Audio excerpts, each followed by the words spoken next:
Hey everybody, welcome back to the VIP Financial Ed channel. We just went sailing past 45,000 subscribers, baby. This channel is growing, fastest growing channel on the topics of credit, capital, and cash flow. Congratulations. And I appreciate that. We never thought we would get here, guys, not this fast. And it's all thanks to our team, and it's all thanks to you, our cash flowing community. And that's what this channel is all about. It's all about finding the best ways of banking and borrowing the right way, avoiding unnecessary, very, very expensive banking costs along the way. We're talking tens and in most cases even hundreds of thousands of dollars that you can prevent by just understanding how you should pay your mortgage and non-mortgage debts back. Today we've got a really special thank you for you guys, our community. So for those of you who have subscribed to the channel and or are visiting for the first time, I would recommend smashing that subscribe button. Make sure you turn on the bell notifications so that you're alerted every time we upload new content. This content is second to none. Guys, you're gonna find things in here that will help you rapidly advance yourself financially. And as a thank you, we're gonna have Joe here not only give each and every one of you, our audience members here, your very own copy of this investment analysis worksheet, but we're gonna actually demonstrate it during the rest of today's video. So I can't thank him enough for this spreadsheet. I'm here to tell you that this is a worksheet that we've used in conjunction with the Cash Flow Cruncher worksheet now for what feels like at least a decade, possibly even longer at this point. And Joe, before we dive in and start evaluating how this resource can literally change lives, why don't we talk a little bit about your background? Yeah. You got involved in the mortgage lending world quite some time ago, correct? I mean, This was back in the early 2000s? Yeah, I started in mortgage and finance in 2002. I did a couple years of commercial lending and then really did full-time residential starting in 2004. So it's been, 2017, 13 years that I've been doing full-time residential lending. I have a team of 9 people that work for me. Wow. Right here in the Denver metro area. We're licensed in about 30 different states that my company works in. Myself personally, I only lend here in Colorado, but we also have other resources from some other affiliates in all 50 states. So no matter where you are, give us a call, email us, we can help you. What we specialize in is helping clients buy homes, refinance homes, and helping them pay them off, right? I want to do your mortgage, but at the end of the day, I want to see you pay it off. I don't care if you pay it off in a year, 5 years, 30 years. I want you to do the loan and then pay it off. We don't make any more or less money by having that loan out there for 30 years or 5 years. Get it, use it for its purposes, use it just like a debt weapon and pay it off. Get the benefit of it. It's so funny because that is the difference between a person that's really looking out for your best interest, somebody that does hundreds of transactions each and every year, and the response that I get when I actually approached a bank about a certain relationship regarding debt weapons. The bank said, why would I want to do that? I said, we help people get into loans and we help them pay them off in 3, 4, 5 years versus 30. And they said, why would I want to do that? That's what I want you to do. I literally left and we never spoke again. It did not end well. We actually left with a little bit of heat. So, guys, it's all about who you work with here. And Joe and I have had a long, long relationship. This is a guy that really is not going to be influenced one way or the other by whether or not you choose to do a loan with him and his team, which means that you're always going to get pointed in the right direction versus what he really wants most for himself and for his own revenue. So that's an important piece here. Now, let's talk real quickly about this investment property analysis worksheet. Why is this recognized here in the Denver area from all the people that you're sharing it with and all the people I've shared it with? Sure. Why is it so popular? So what this spreadsheet is, it's very user-friendly. It's very, very easy to use. And I hate this term, but it's idiot-proof. You can't get in there, you can't break it, you can't mess it up. A lot of the spreadsheets I've seen have all sorts of moving pieces and bells and whistles, and this has a lot to it as well. But a lot of spreadsheets, if you change the formulas, you can mess up the spreadsheet and get bad information. Remember that term garbage in, garbage out? All right, in this spreadsheet, yeah, you can put in bad information, but it's gonna automatically tell you, hey, this is bad information. Okay. All right, so you're gonna fill out about 20 fields. You can do it on your telephone, you can do it online, you can do it on your iPad, and then in less than 2 minutes, you're gonna find out, is this a property that I wanna look at, a property that I don't wanna look at? I use this spreadsheet every single day to analyze properties and decide, am I gonna leave the office to look at this property? Before I even look at the pictures of the property, I've run the numbers and know whether or not this is worth my time and attention. I love that. So probably the best format of using this, and you can tell me whether this is true, take a copy, keep it as your blank template, and then do a save as for each property address you want to look at, and then you can just go in and kind of create multiple folders for each one and use this each and every property that you're investigating, right? That's exactly right. I have this for every property that I own and every property that I've looked at.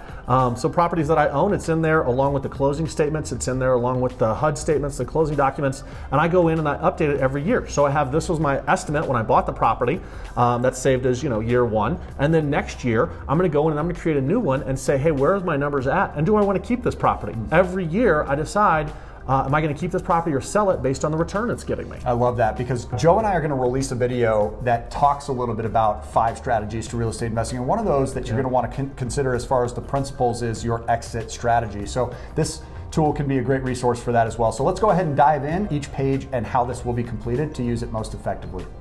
Okay guys, so here we are with the investment property analysis sheet, and I want to walk through each one of these tabs and kind of how this works and how this is going to be useful for you. So we're going to start right here at the very top, and this is all of my information and Matt Pillmore's information from VIP Financial. Contact information for each one of us. Feel free to call, email, or check out the website for either one of us anytime. Now, the first thing we're going to do is we're going to go through these instructions. So it's pretty simple. First thing we're going to do is work our way down the sheet, and we're going to fill out the appropriate information on each one of these highlighted cells. Everything that's highlighted in yellow is what we're going to be putting in here. And we're going to make sure we want to put in the correct number of units for our subject property. This does work for single family through fourplex properties. And certain lines have comments provided to provide you with additional help. And then once the highlighted cells are completed, we're going to use these tabs down at the bottom to go over and look at the results of our analysis. All right, so let's start right here at the top. We've got our property address. Okay, 123 Main Street. Let's just say we're looking at a property, we found it on the MLS. We're going to call it 123 Main Street in Denver. All right, and then I would generally save this file with this address. That way I have this as my base spreadsheet, but then every property that I analyze, I'm going to save it as the property address. That way I can come back and look at it later. Next, we're going to select the number of units. We can do 1, 2, 3, or 4 unit property. Let's just say that this is a single family 1 unit property. Now, down payment percentage. Because we're looking at investment properties, oftentimes people will put down a minimum of 20%. However, it's not required to put only 20% down. You can do as little as 15%. I could do 25%. Heck, I could even do 30%. What I can't do is I can't do 5% down in an investment property, and the sheet will save you. It'll say, hey, you need to put down more money. The minimum down payment on a single family residence is 15%. So let's just say I decide to do 25% down, just for the heck of it. Now here in Denver, most properties that are good investment properties are going to range anywhere from $165,000 to about $250,000. Let's just say I'm buying this property for $235,000. Now in your market, you can put in your own purchase price, your own information here. Now, acquisition costs. If you highlight this little red character here, it's going to say, hey, be sure to include your property insurance, your inspection costs, appraisal costs, transfer taxes, title insurance, recording fees, closing fees. These are any closing costs associated with buying the property. Now, this is not your loan closing costs, because this is going to calculate for you down here automatically. But let's just say we have appraisal, title, homeowner's insurance. Let's call it $2,500. That's probably about right for a property this size. So it's automatically going to calculate your loan costs, and those are going to vary depending on how much money you're putting down. For example, if I only put down 20%, my closing costs are going to be a little bit higher. If I only put down 15%, my closing costs are going to be even higher. So there's pros and cons to how much money you put down versus the cost of the loan. All right, but let's just say we're going to put down 25%. Now the down payment, this is calculated automatically based on the money that or the percentage we put in here. All right, so you can see how the down payment percentage changes right there depending on what we input. So let's say we're going to put 25% down. Now our mortgage balance is also going to be calculated based off of that down payment percentage. Now the next one we can fill out initial repair costs. This is going to range as little as $0 for a turnkey property to maybe as much as $25,000, $50,000, $100,000 for a property that needs a lot of work. Let's say that this particular property needed a little bit of just sprucing up, some window coverings, cleaning the carpets, a little bit of paint. Let's say maybe $1,500. And then this is going to give us our total initial investment. Now it's not that critical on this page, but I'll show you where it's going to be important as we move further down the sheet. Now, mortgage interest rate. All right, this is going to vary every single day, And it's important to understand that your interest rate is going to be more expensive for an investment property. It's going to be more expensive for multi-unit properties, and it's going to be more expensive the less money you put down. So this is a single-family residence with 25%. Let's just say it's a rate of 4.625. Now that's going to fluctuate on any given day. A really easy way to tell what that's going to be is add 1/2 to 3/4% to the market rate that you see on TV. So currently rates are 3.875 to 4%, so let's just call it 4.625. So the mortgage term, this is where we can select 15 years, 20 years, 30 years. This is going to be in years, all right, not in months, but let's just say we're doing a regular 30-year loan. Now, for this one, extra principal per month, we can decide if we're going to be making any extra payments on this property. Let's say we're going to pay $125 per month extra, all right? Now, this is going to be relevant later. You could leave that as 0, but for now, let's just say it's $125. Now, monthly rent. All right, a property here in Denver, $235,000 is probably going to rent for about $1,850 per month. Now, if it's a multi-unit property, I can put in additional rents. But this is going to tell us this rent is not included because we have not selected a 2-unit up here. Now, if I want to make this a 2-unit property, now that rent is included. All right, but let's just say this is a regular single-family home or condo, nothing fancy. All right, that rent's not included, so we're going to take it out. All right, so this gives us our total rental income. Vacancy. This is an important factor that I think you need to be reserving for. This is when people are moving out and your property does not have a tenant making the payment. Currently in Denver, vacancy is less than 2%. Now that is historically low. I think that you should average vacancy for your analysis anywhere from 5% to 8%. And this, again, is going to be a long-term estimate of time that the property is going to be vacant. Next, you have your annual rent increase. Currently in Denver, rents are increasing anywhere from 10 to 12% per year. We all know that that is not sustainable. I think an annual rent increase over the last 40 years has averaged 5%. I think that's a really fair number to put in for that analysis. Annual appreciation. Similar to rents here in Denver right now, we're seeing anywhere from 10 to 12% per year appreciation. I think, again, that's not sustainable. Over the last 45 years, we've seen an average of 6%. I'm going to leave 6% in here, but you can put in any numbers that you want. If you think you're going to be an aggressive landlord and you're going to get 10% annual rent increase, you can do that. If you're going to be conservative and you're going to keep your tenants in there a long time, you can put in 2%. I like 5%. Same thing with annual appreciation. Hey, maybe I'm in a market that doesn't appreciate as much. I'm only going to put in 2%. That's okay. Whatever works for you. Let's say 6%. All right, now let's talk about our annual operating expenses. These are the expenses associated with owning this property. The first thing you're going to have here on this list is going to be real estate taxes. Now, this is going to vary in every market, every property, all across the board. Here in Colorado, a $235,000 property is going to be right around $1,300 a month. Maybe a little more, maybe a little less. Really just depends on the particulars of the property. Property insurance. This is going to vary widely. If this is a single-family home, probably going to be anywhere from $800 to $1,200 a year. If this is a condo, might be as little as $150 to $300 a year. Now, we said this is a single-family residence, so let's just say it's $1,000 per year. Now, property management. This is where you're going to decide if you're going to manage this property yourself or if you're going to have someone manage the property for you. Personally, I like to have someone manage my properties, so I always factor in 10% of these monthly rents, which would be equals 185 times 12 months, all right, for my property management. However, if you don't want to have property management and you want to manage the property yourself, that's okay too. Next, repairs and maintenance. All right, I like to use 5% of our annual rental income. Now, this is going to vary widely as well. If you have an older property, it might need to be maintained more frequently. If you have a brand new property that you just recently rehabbed, probably doesn't need as much maintenance. It really just depends. So in this case, I've left in here 5% of the annual rents, and there's a comment over here, generally a minimum of 5% for repairs and maintenance. Utilities. If these are paid by the owner, you would input these here. Water, sewer, trash, electric, landscaping. Let's just say we need a sprinkler maintenance every year for $200. All right, and we're just going to plug in here. All Right? For whatever reason, the tenant doesn't do that. And then we said this is a single-family residence, so there's no HOA dues, but maybe we have a $50 HOA per year for the community pool. And we're just going to make a comment here. All right. And then if we have any other expenses, anything else, if we have utilities such as TV or satellite dish, I've seen those be included in some rental properties. Personally, I don't do that, but I know that some landlords do.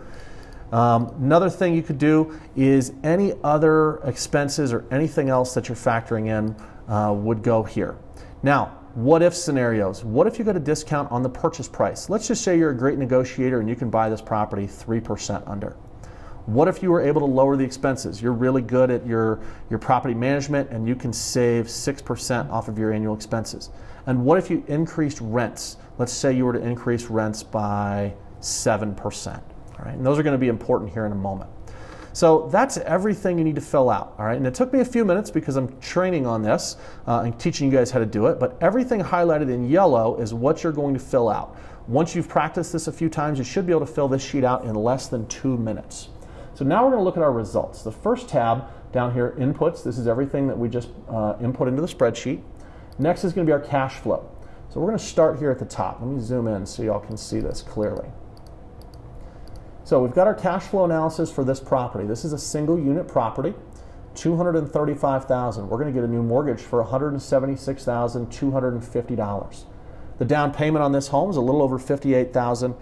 We've got roughly $3,990 to finance and acquire this property, plus roughly $1,500 of repairs and initial cleanup. Gives us a total cash investment of $64,000. Now our cash flow statement is going to consist of rent for 12 months at $1,850 per month, minus our 5% vacancy of roughly $1,100. Our annual expenses, we have property taxes, property insurance, no property management, although this is generally 10% of the gross rents. Repairs and maintenance, we've left in as 5% of our annual rental income. The tenant is paying all of the utilities. And then we've got $200 for sprinkler maintenance and $50 for the HOA dues for the community pool, which is going to give us our total annual expenses of $3,660 for a net operating income of $17,000. So this is a pretty solid deal so far, but we do have to pay the mortgage. All right, $176,000 at 4.625% is $906 per month, or a little over $10,800 per year.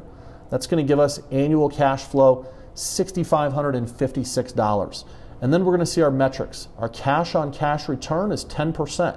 This is the amount of cash that we're making every year divided into the cash that we invested. 10% return. Pretty good if you think about it. Our cap rate. This is our net operating income prior to leverage, $17,430, divided by our initial purchase price, plus our repairs, because we have to factor in those repairs. So $236,500 is our initial capital expense on this property, which is a 7.4% cap rate. And then our gross rent multiplier. This is a quick number that we like to use where we're going to divide the purchase price by the monthly rents. And lower is better. So 127.8 is pretty good here in the Denver market. If you're in a market where you can get more rent compared to the property price, then this gross rent multiplier is going to be lower. Okay? And then the last metric we look at, 5-year after-tax return. This property is going to generate 20% for us. This is a 5-year after-tax cash flows, plus our 5-year exit strategy when we sell the property based on the amount of appreciation that we've selected, minus the capital gains. So if we were to keep this property and sell it in 5 years, we're going to gain 20% year over year on our initial $64,000 investment. So not too shabby. And now we can look at how this works on a 15-year analysis. So what I've done is I've taken this annual cash flow statement and I've compressed it into just this first column.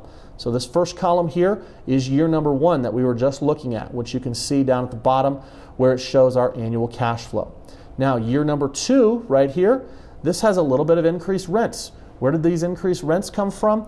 Back on our inputs page that we said rents are going to be going up by 5% a year. This also has an increased property value because we said that the property is going to appreciate at 6% a year. There's also increased expenses because expenses are going up by 3% a year. That's built in because that's the average inflation nationwide is 3%. So now we can look down here and see what type of cash flow are we making on this property in year 2. How about in year 3, year 4, year 5, 6, 7, 8, 9, 10, 11, all the way out to year number 15, we're doing pretty darn good on this property, making as much as $24,000. Now, where this spreadsheet gets really powerful is a couple of things. One, we can show if we were to take that extra $125 a month and apply it towards the principal, how much faster is this mortgage paying down? How much quicker are we going to get to a cash flowing free and clear property? Or my favorite, if we were to take all of the cash flows, so if we look here in the 15-year analysis, this property is making $6,500 a year, and at the end of every year we took all of that cash flow and we applied it to the principal of this loan, what's going to happen to that mortgage? It's going to start paying down really, really rapidly. And we can scroll over and see that we would actually pay this property off right here in year number 12. So if you don't need the cash flow today, take those cash flows and apply it back to that mortgage, and you're going to have this property paid off in 12 years. And this is something you definitely want to speak to Matt and his coaches over at VIP Financial about. This is where you're going to be using cash flow stacking and your debt weapons to really reduce your debt quickly without making any impact on your current lifestyle. And then our very last tab is our what if category. What if we were to purchase the property at a discount? How does that impact our return? What if we were to increase the rents? How does that impact our return? What if we were to decrease expenses? How does that impact our return? What if I'm the world's greatest negotiator? I get the property at a discount, increase the rents, and decrease expenses. Man, now I've got an 8.4 cap rate, pretty darn good property. So you guys can see in just a few minutes we've analyzed several different things with this property. We've got our 1-year cash flow. Is this a deal I want to buy? My metrics are I buy 7% cap rate or better with zero renovation or minimal renovation. Yes, this is a property that I want to go out and look at. Then I can look at my 15-year analysis. Where am I going to be in 15 years? The reason I put this on a 15-year term is a lot of my investors will get a 15-year mortgage in order to pay it off and have it paid off in half the time. Not required, but certainly an option. Where am I going to be in 15 years if I'm applying extra principal? And where am I going to be if I take all of my cash flows and apply it to my debt? This property is going to be paid off in actually only 12 years, really making a big impact on my lifestyle. So as you can see, only about 2 to 3 minutes to input these yellow fields, plug in any information that you like, play with the spreadsheet. You can't break it. You can't do anything wrong. This is here to help you. Save this to your phone, your iPad, your laptop. Make sure you use it. If you have any questions, please call or email me anytime. All my information is up here along with all of Matt's information. And of course, we're going to have a link down below in the description for how you can get this spreadsheet. Thanks so much, guys, and we'll talk to you soon. All right, guys, so as you can see, unbelievable tool. Joe, thank you so much for walking us through that. Absolutely. I know it's a lot of information. I encourage you, get in there, use it, plug in your own information. If you've got a property, plug in that property. If you don't have a property that you own right now, go to the MLS, search for a few properties, get the information, plug it in there, see what it spits out. See what it spits out in your particular market. Maybe there's certain areas, for example, here in Denver, I know that Aurora South and Aurora North are going to provide really good cash flows. So I know if I can pull properties from there and get really good results. I also might pull a property from an area called Wash Park and I'm going to get really bad results. All right, but that doesn't mean it's a bad property. It just means it's not going to look good on paper. So plug in a few of your own properties from your area. Play around with the numbers, see if it makes sense. If you have questions, of course, email me, call me. Matt can get you in touch with me. And of course, all of our information is going to be in the description down below. Exactly. So we're going to go ahead and throw an email address below. Contact us at vipfinancialeducation.com. Go ahead and throw mortgage in the subject line, and I will be happy to personally make a warm introduction between you and Joseph. And he can help you regardless of where you live nationwide. If he can't do it here personally because you're not in Colorado, we'll refer you to somebody that we have trust with elsewhere. So we're going to go ahead and give this away, right? This Absolutely. Is free of charge. This so is guys, free. This is in the description below. Click the link and get your own copy of this. Thank you so much for checking out another video here on VIP Financial Ed. If you haven't yet done so, subscribe to the channel. If you haven't subscribed yet, what are you waiting for? You like the banks? You like the banks' rules? You want to get beat up by the banks? Then yeah, look elsewhere and practice the traditional way. Our job is to tell you how to not get beat up. That's exactly right. I mean, if you're tired of it, if you've been getting beat up for years, or even decades, now's probably a time to reconsider how you're going about doing things. And this is the perfect starting place. VIP Financial Ed guys, until we see you on the next video, make it a great day today and take care.